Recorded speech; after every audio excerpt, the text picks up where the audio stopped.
primer invitado de la mañana es el candidato presidencial independiente y postulado también por el partido País, Melitón Arrocha. Meli, como siempre, un placer recibirte y buenos días. Don Fernando, doctor Blando, buenos días. Buenos días a todos los que nos escuchan y Buenos nos días. ven a través de este prestigioso canal. Bueno, lo primero es, ¿por qué buscar la candidatura independiente si tú has tenido una militancia y ocupado varios puestos en cada gobierno panameñista que ha habido posinvasión? Mira, ya lo he comentado antes, la última reforma electoral a mi juicio corrompió el sistema y lo corrompió significativamente y le ha hecho a mi juicio un grave daño a la democracia. Primero le permitió a los partidos un financiamiento público, digamos, no solo por la envergadura y el tamaño de la cantidad de plata que reciben los impuestos de todos los panameños, que es muy significativa, sino además por la opacidad con la que se permite que se manejen estos fondos por parte de los partidos políticos. Esa es la primera. La segunda es que corriendo dentro de un partido político, la mayoría de las personas que corren pues son el presidente de su junta directiva y resulta ser que en la eventualidad que tú fueras exitoso, la persona que te tienen que firmar los cheques para correr tu candidatura presidencial es exactamente la persona a la que le ganaste. Y por último, pero por último, por no agotar el tema y no aburrir a las personas que nos escuchan, y esto es un tema no menor, la norma electoral permitía hasta el 40% de reserva de las candidaturas para las candidaturas primarias. Eso significa que para una persona que no es el incumbente, en otras palabras, una persona que no es el presidente de la Junta Directiva, no es el secretario general del partido, no es la persona de poder, se le hace muy difícil hacer un equipo de campaña, toda vez que cuando tú estás en el proceso de aglutinar gente, de hacer equipo, nada más tienen que recibir una llamada telefónica de parte de la cúpula del partido diciéndole: hey, hermanito, tú no vas a correr porque yo estoy reservando tu candidatura. Entonces, frente a ese escenario que plantea la norma electoral, que como dije hace un rato, lo único que a mi juicio hizo fue corromper el sistema y comprometer la gobernabilidad democrática desde las instituciones que están llamadas a servir a la democracia, que son los partidos políticos, pues la única otra forma fuera del establishment es correr por la libre postulación. Una libre postulación que pues, lograste firmas casi en silencio. ¿Cómo se logra, uno, esa recolección de firmas y cómo se logra recorrer el país sin que nadie se percate de que estás haciéndolo? Fernando, te diría lo contrario, te diría que es que para que la gente se percate de lo que estás haciendo, tienes que esforzarte para que los medios de comunicación se den cuenta. Nosotros entendíamos el proceso de libre postulación no como un proceso de búsqueda de votos. Nosotros entendíamos el proceso de libre postulación como un proceso de organización política, de generación de equipos de trabajo y de una estrategia que tuviera como conclusión de que estuviéramos dentro de los tres primeros. Además, la complejidad del tema es que si uno hacía la estrategia del principio, uno tenía que entender que, por ejemplo, en el caso de la licenciada Zulay Rodríguez, pues ella iba a navegar con el viento a favor en función de que era diputada de la Asamblea y que uno tenía que entender que estaba en la capacidad de generar grupos, aunque fuese solo con la gente que forma parte de su equipo de trabajo y que dependen de la Asamblea de Diputados.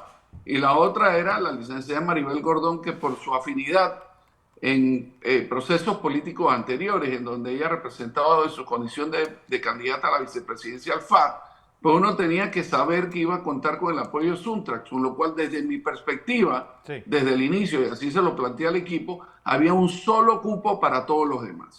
Y ahí fue donde nos enfocamos, y en vez de estar, digamos, invirtiendo tiempo en ver cómo lográbamos captar la atención y la imaginación de los medios de comunicación, lo que nosotros nos dedicamos fue hacer equipo a nivel nacional y y supervisar que los equipos estuvieran trabajando para lograr las metas, cosa que se realizó.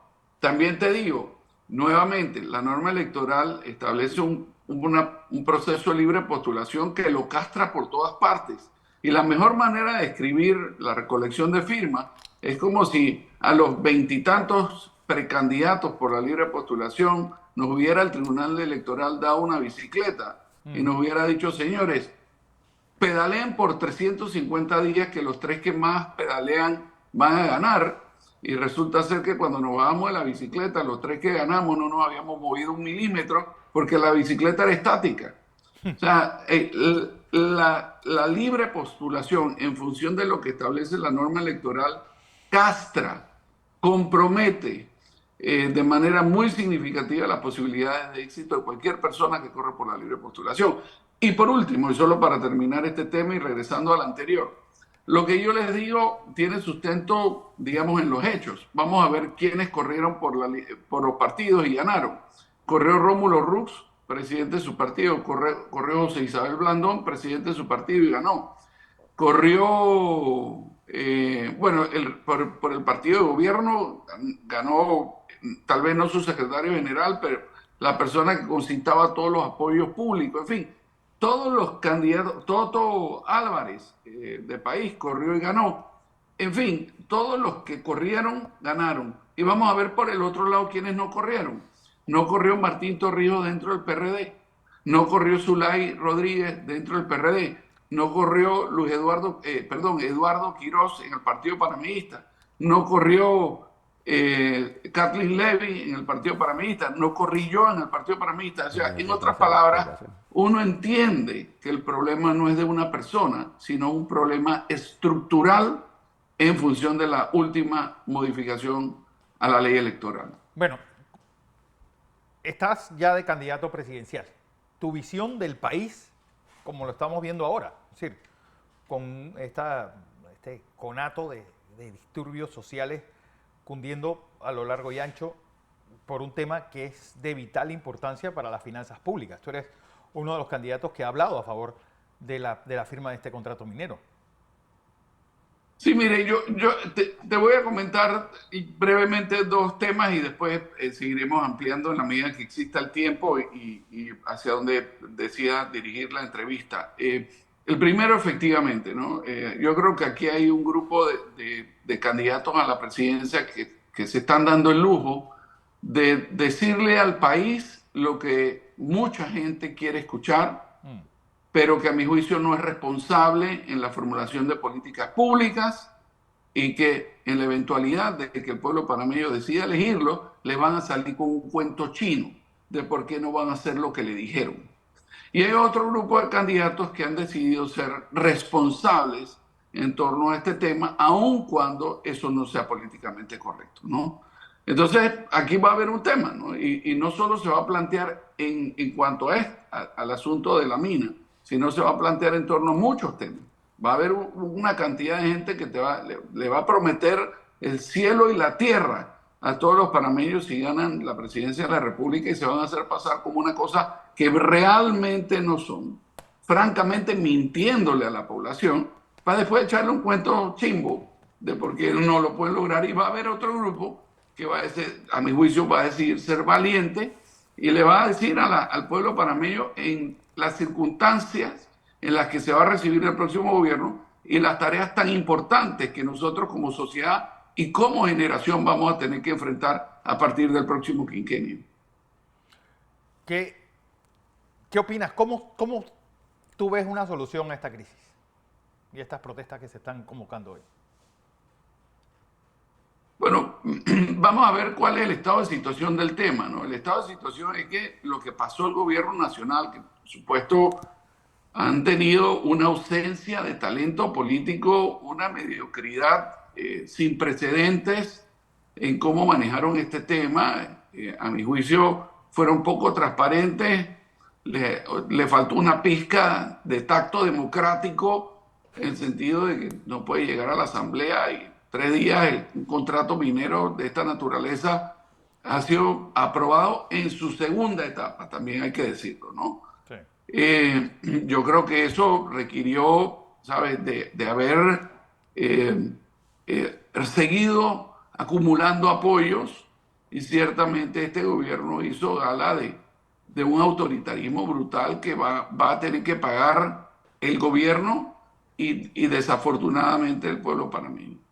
Por otra parte, al mismo tiempo, creo que hay que plantear que en la calle hay gente que tiene unas contradicciones tremendas, ¿no? Por una parte, Suntrax pues peleaba hace un tiempo, no porque la mina se fuera, sino porque ellos fueran, digamos, el sindicato que dominara los quehaceres de la mina en el sitio, ¿no? Y por el otro lado, creo que hay un grupo de ambientalistas que lo que le están planteando al país bajo la sombra de estar en contra del contrato minero, pero en el fondo no están en contra del contrato minero, ellos están en contra de la mina, o sea, de que ellos no quieren que haya explotación de los recursos naturales, aun cuando la explotación de los recursos naturales sea para la generación de riqueza para el país, ¿no? Y la mesa está servida. Con respecto a eso, yo he planteado que nosotros tenemos que darnos un espacio y aun cuando todos sabemos que tenemos enormes yacimientos, especialmente de cobre, si explotara, alguna gente incluso habla del segundo yacimiento de cobre más grande del mundo si explotara. Yo creo que nosotros que tenemos que darnos un espacio, tenemos que declarar una moratoria minera y tenemos que generar la institucionalidad y disponer de los recursos como para que la explotación minera, a la cual el Estado panameño se comprometió en el año 1997, a raíz de la firma del contrato que acaba de ser modificado, se dé cumpliendo con los más altos estándares ambientales, supervisando que exista una fianza de cumplimiento ambiental y, por supuesto, disponiendo muy bien de los recursos que la mina le va a aportar al presupuesto general del Estado. Ya hubo un llamado a atención por parte de una calificadora de riesgo, en donde establecía la posibilidad de que Panamá perdiera, digamos, hubo una rebaja de la calificación de riesgo sin que todavía eso signifique que comprometíamos grado de inversión, pero dentro del texto que ofrecía para justificar su nueva posición en torno a la República de Panamá, lo que planteaba era que Panamá no había resuelto el tema del debate minero, que efectivamente tiene unos aportes presupuestarios que van a ser muy importantes, especialmente de cara a lo que se nos viene el próximo año. Con lo cual, ¿sabes? La situación es compleja, sí. Va a requerir de mucho talento político, de advenir a las partes y dejar que, digamos, aislar a los radicales a que se queden solos. Bueno, José Blandón está con nosotros. Melitón. Buenos días, Melitón, ¿cómo estás?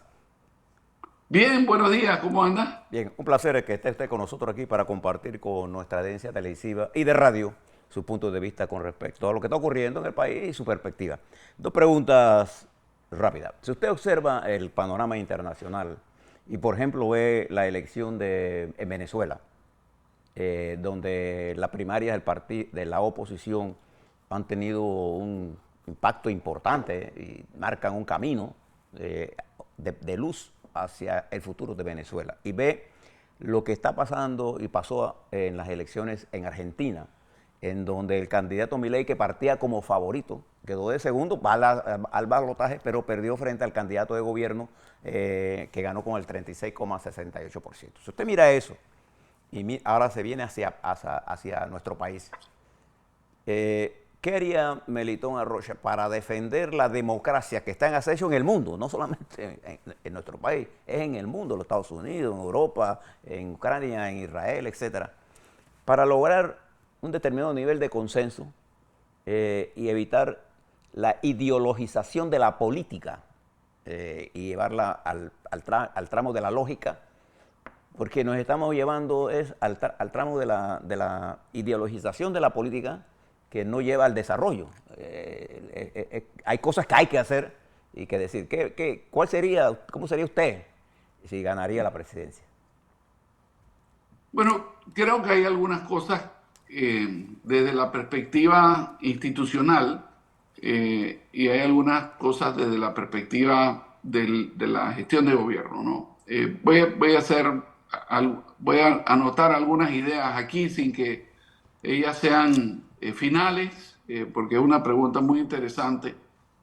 El primer tema es que yo creo que institucionalmente se agotó, digamos, el modelo que nosotros habíamos estado principalmente a nivel constitucional, y hay que recordar que la Constitución data de 1972 con unos actos reformatorios posteriores.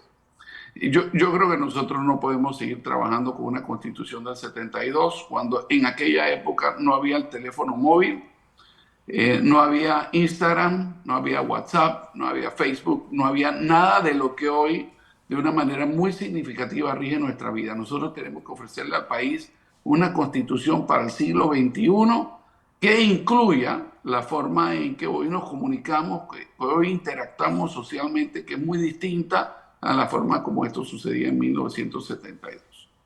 Eso es un concepto muy grande que podríamos desagregar tal vez más adelante en esta entrevista.